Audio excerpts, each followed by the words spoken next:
दुनिया की निगाह इस बात पर लगी हुई है कि क्या ट्रंप और पुतिन के बीच युद्ध विराम पर बातचीत होगी। लेकिन दूसरी तरफ पुतिन अब अमेरिका और नेटो के साथ परमाणु जंग की तैयारी करने में जुटे हैं।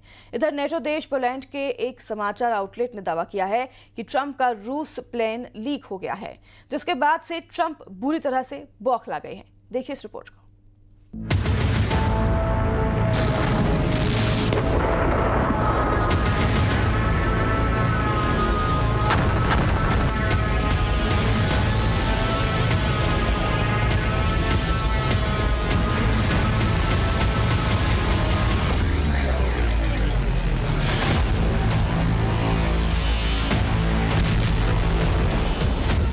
पलटी ट्रंप की बाजी, परमाणु जंग की तैयारी।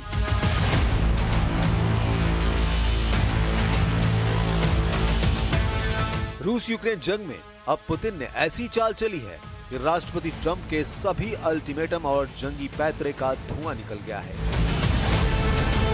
जब दुनिया को लग रहा है कि पुतिन और ट्रंप युद्ध विराम पर मीटिंग कर सकते हैं, ऐसी खबरों के बीच दो खबरों ने अमेरिका, नेटो और यूक्रेन के होश उड़ा दिए हैं। रूस ने डंके की चोट पर कह दिया है कि यह जरूरी नहीं है कि पुतिन और ट्रंप की मीटिंग में युद्ध विराम पर सहमति 100% हो जाए। रूस ने यह एहसास करा दिया है कि यूक्रेन पर जो रूसी हमले हो रहे हैं वो और तेज होने जा रहे हैं। खबर है कि पुतिन ने बेलारूस की जमीन से भी बड़े परमाणु जंग की तैयारी शुरू कर दी है। हम आपको दिखाने जा रहे हैं कि कैसे ट्रंप और पुतिन की मीटिंग से ठीक पहले यूक्रेन डील की पूरी रिपोर्ट नेटो देश पोलैंड के पोलिश समाचार आउटलेट ऑनेट में छापकर पूरी दुनिया में सनसनी फैला दी है। पोलिश समाचार आउटलेट ऑनेट ने यहां तक दावा किया है कि ट्रंप नोबेल पुरस्कार हासिल करने के चक्कर में यूक्रेन का सौदा रूस से कर रहे हैं और रूस को यूक्रेन की वो सारी जमीन देने को तैयार है जिस पर रूस ने हमला करके या तो कब्जा कर लिया है या फिर पूरी तरह से कंट्रोल कर लिया है। पुतिन और ट्रंप की इस डील के लीक होने के बाद से यूक्रेन हक्का बक्का रह गया है और जेलेंस्की खुद को ठगा सा महसूस कर रहे हैं, जबकि यूक्रेन किसी भी कीमत पर रूस को अपनी 1 इंच जमीन भी नहीं देना चाहता है। जेलेंस्की को अमेरिका के साथ साथ नेटो और यूरोपीय देशों ने भी धोखा दिया है। हम आपको पूरी खबर दिखा रहे हैं कि कैसे पुतिन ने ट्रंप की यूक्रेन बाजी को पलट कर रख दिया है। पुतिन ने पलटी बाजी, परमाणु जंग की पूरी तैयारी।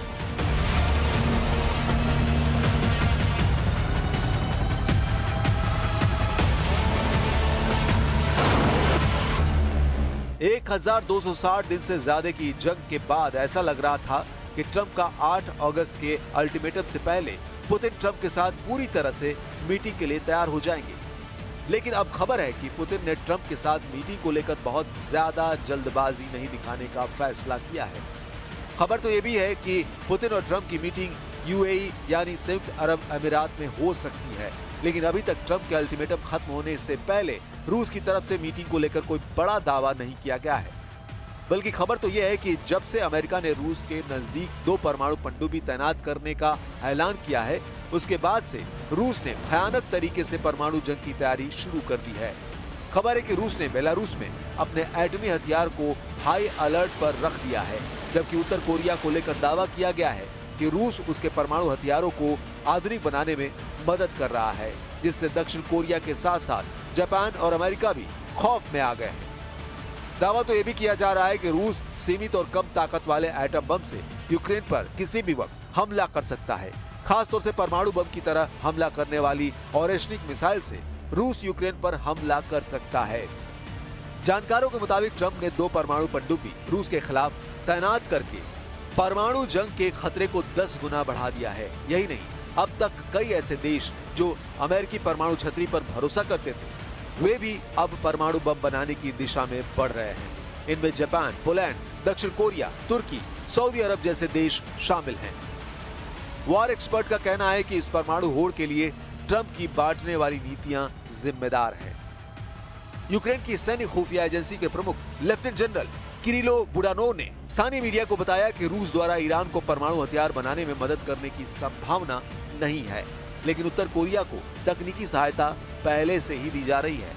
बुडानोव ने कहा, मैं ये सीधे तौर पर कह सकता हूँ, जहाँ तक उत्तर कोरिया का सवाल है, स्थिति काफी कठिन है। सबसे पहले उत्तर कोरिया के पास पहले से ही परमाणु हथियार है, लेकिन रूसी संघ उसके परमाणु हथियार वाहक पोतों के आधुनिकीकरण में उसकी मदद कर रहा है। ये वास्तव में हो रहा है और अब खतरा कई गुना बढ़ चुका है। पिछले साल उत्तर कोरियाई नेता किम जोंग उन और रूसी राष्ट्रपति व्लादिमीर पुतिन ने एक रक्षा समझौता के जरिए सैन्य सहयोग को बढ़ाया था, जिससे पश्चिमी देशों में चिंता बढ़ गई थी। If this meeting next week does not take place, we at least are confronted with a very bad situation for Ukraine, because it does mean that the Russian offensive goes on from the air and on the ground, which does mean that the cities will be bombed every single night, as long as the Russians have the drones and the means for that, which they do have. For the Americans, in particular Mr. Trump, it does mean that he can't go home with the laureate and say, I brought peace to Ukraine, and which does mean that he has to do something now against Russia, which he tries to avoid since his presidency. Trump की Ukraine deal leak, Poland की जमीन पर पर्दाफाश। हैरानी की बात तो यह है कि जो यूक्रेन ये समझ रहा है कि अमेरिका नेटो यूक्रेन को हथियार इसलिए दे रहा है ताकि यूक्रेन रूस को हरा सके, वही देश अब यूक्रेन को धोखा देने में जुटे हैं। खबर तो यह है कि ट्रंप के विशेष सलाहकार स्टीव विटकॉफ ने जो युद्ध विराम का प्रस्ताव पुतिन को 75 घंटे पहले दिखाया था, वो अब लीक हो चुका है। यूक्रेन के खिलाफ ट्रंप की पुतिन से सीक्रेट डील से जुड़े इस प्रस्ताव को जानकर आप हैरान रह जाएंगे। यूक्रेन के लिए एक गुप्त अमेरिकी युद्ध विराम प्रस्ताव, जिसे कथित तौर पर डोनाल्ड ट्रंप की टीम ने तैयार किया था, उसे मॉस्को भेजा गया था। अब इसे पोलिश मीडिया आउटलेट ऑनेट द्वारा लीक कर दिया गया है। अमेरिका के करीबी और नेटो देश पोलैंड के पोलिश समाचार आउटलेट ऑनेट के मुताबिक यूक्रेन के संबंध में एक अनुकूल अमेरिकी प्रस्ताव का विवरण प्राप्त हुआ है, जो मॉस्को में अमेरिकी राष्ट्रपति डोनाल्ड ट्रंप के विशेष दूत स्टीव विटकॉफ के साथ बातचीत के दौरान रूसी शासक व्लादिमीर पुतिन के सामने पेश किया गया था। पोलिश समाचार आउटलेट ऑनेट ने यूरोपियन प्रावधा से 7 अगस्त को गुप्त सूत्रों के हवाले से खबर छापी है, जिसमें दावा किया गया है कि हमें पता चला है कि मॉस्को को ट्रंप प्रशासन से एक बहुत ही अनुकूल प्रस्ताव मिला है, जो यूक्रेन डील से जुड़ा है। ऑनेट के अनुसार यूक्रेन में युद्ध विराम का प्रस्ताव तो है, लेकिन पूर्ण शांति समझौता नहीं, जैसा कि रूस चाहता है। यूक्रेन जंग के मुद्दे को 49 साल से लेकर 99 वर्षों के लिए स्थगित करके रूस द्वारा कब्जाए गए क्षेत्रों को वास्तविक मान्यता देना है, न कि कानूनी, यानी ये भी रूस के पक्ष में है। रूस पर लगाए गए अधिकांश अमेरिकी प्रतिबंधों को हटाना और दीर्घकालिक रूप से ऊर्जा सहयोग अर्थात रूसी गैस और तेल के आयात से रोक हटाना भी शामिल है। हालांकि इस प्रस्ताव में कथित तौर पर नेटो विस्तार के विरुद्ध कोई गारंटी शामिल नहीं है, जो मॉस्को की लगातार मांगों में से एक है। न ही रूस को यूक्रेन को सैन्य सहायता बंद करने का कोई वादा मिला। हालांकि ऑनेट के अनुसार यह अंतिम बिंदु रूसियों को स्वीकार्य बताया जा रहा है। विटकॉफ और पुतिन के बीच बैठक के बाद ट्रंप ने यूक्रेनी राष्ट्रपति वोलोडिमीर जेलेंस्की और कई यूरोपीय नेताओं के साथ फोन पर बातचीत की थी। यह भी खुलासा हुआ है। इसके बाद ट्रंप ने कथित तौर पर यूरोपीय नेताओं से कहा कि उनका इरादा अगले हफ्ते की शुरुआत में पुतिन से मिलने का है, जिसके बाद राष्ट्रपति जेलेंस्की के साथ एक त्रिपक्षीय बैठक होगी। बाद में क्रेमलिन ने पुष्टि की कि रूस और अमेरिका इस बात पर सहमत हुए हैं कि पुतिन और ट्रंप आने वाले दिनों में मिलेंगे। लेकिन हम आपको बता दें कि अमेरिका ने पहले पूरी तरह से कब्जा किए गए और आंशिक रूप से कब्जे वाले यूक्रेनी क्षेत्रों पर रूस के कब्जे को मान्यता देने की पेशकश की थी, जिसे कीव यानी राष्ट्रपति जेलेंस्की ने अस्वीकार कर दिया था।